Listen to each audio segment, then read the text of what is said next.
Okay, this tutorial is how to read a credit card offer. So within every credit card offer, you're going to get something called the Schumer Box. And basically, it's a piece of paper that has all of the terms and conditions for the credit card offer. So you can either get it with a credit card offer in the mail, or if you go to an online website to get a credit card, then you will probably find a link called Terms and Conditions, and you'll see this information right there. In this, it looks exactly like this with the same information in the same order for every Schumer Box. It's called a Schumer Box because basically it was designed by a legislator named Mr. Schumer back in 1989 when they came up with the legislation that they had to disclose all the terms and conditions in a credit card offer before somebody signed up for the credit card. Now don't forget that you can avoid all the fees in a credit card, and you can avoid all of the interest rates and everything if you just pay it completely off on time every month. So here's all the information in a Schumer Box. First of all, you have the APR, or the annual percentage rate, and that is going to be based off of your credit worthiness. So if you have a low credit score, you're probably going to have to pay a higher interest rate, or if you have a higher credit score, you can probably get the lower interest rate.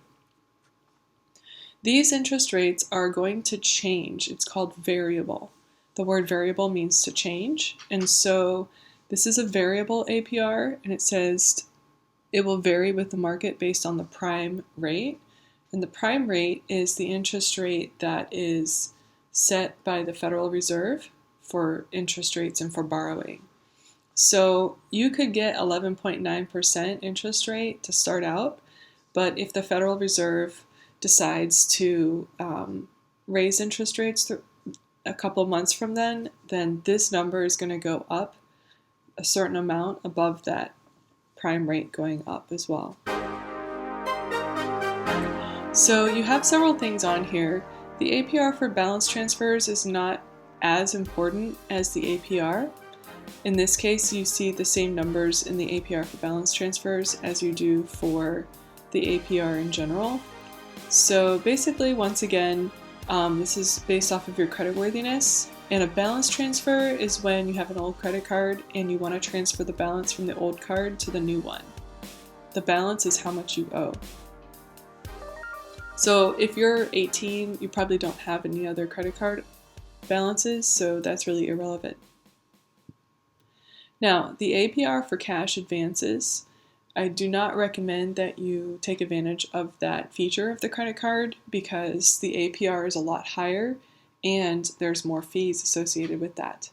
A cash advance is when you either put your card into an ATM machine. This is your credit card, not your debit card. When you put your credit card into an ATM machine, you can take cash out of the credit card as if it's liquid. But the problem with that is that you'll pay 24.9%, and you're going to have to start paying that right away. You don't get a grace period to pay it off.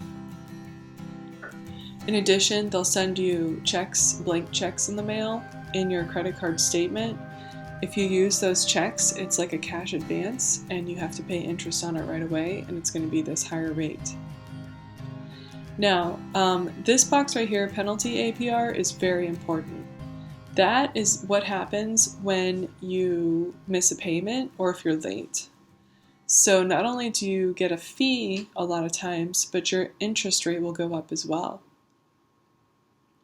In addition to that, it has to tell you how long it'll last. So for this case, if you miss a payment, you're going to pay 24.9% for 6 months instead of the lower rate that you started out at.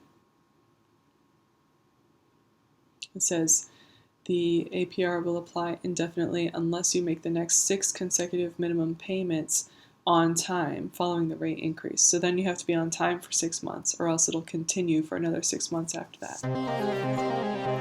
Okay, so this box right here where it says paying interest, this is going to tell you how long you have to pay off your bill. And it's just pretty much the same for most credit cards. They're required by law now to have at least 25 days to pay off your, actually I think it's 21 days to pay it off. In this case it's 25. Ideally, you would like it to be, 30 days if possible. Now, cash advances, those accrue interest the day you get the cash advance. So you don't have a grace period for that.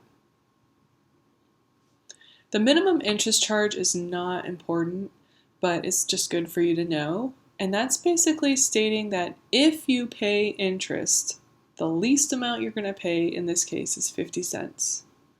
So it's not saying that you have only 50 cents interest. It's just saying that, like, let's say you took out $100 and you had to pay 10% APR. So that month would only have like 89% interest.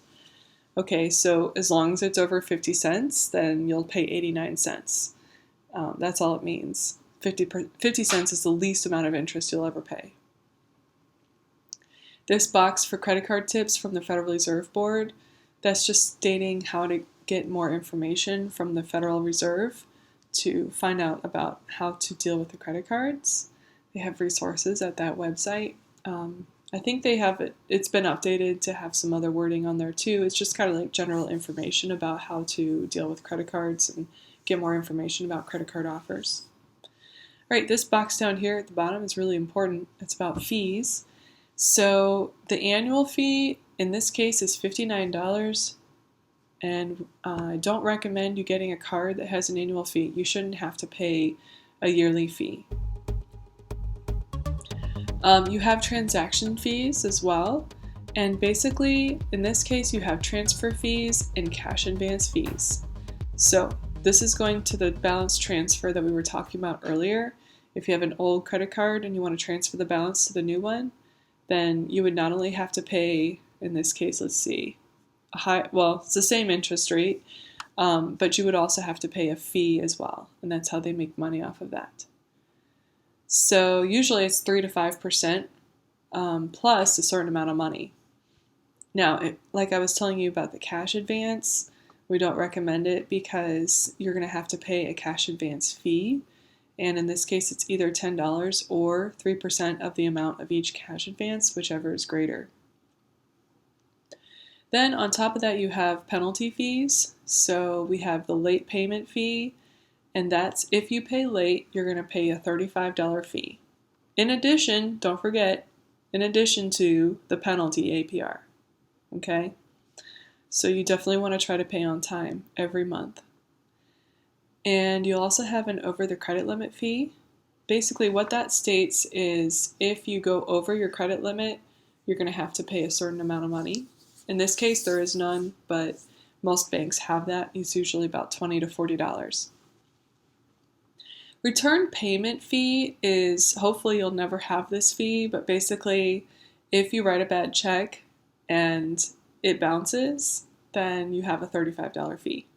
So not only do you have a $35 fee from the bank that's issuing you the credit card, but you also have a $35 fee usually from your bank as well. So remember, we told you try not to bounce a check because it's going to wind up costing you between $50 and $100. All right, so try to pay on time.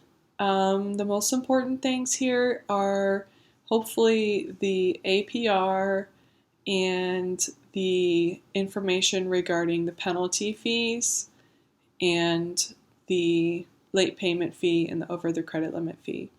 So make sure you pay close attention to those things when you are determining your credit card. And like I said, don't forget, you can avoid all these fees if you just pay your credit card completely and on time every month. Just pay it all off. Don't hold a balance and don't let it accrue interest. All right, hope that was helpful.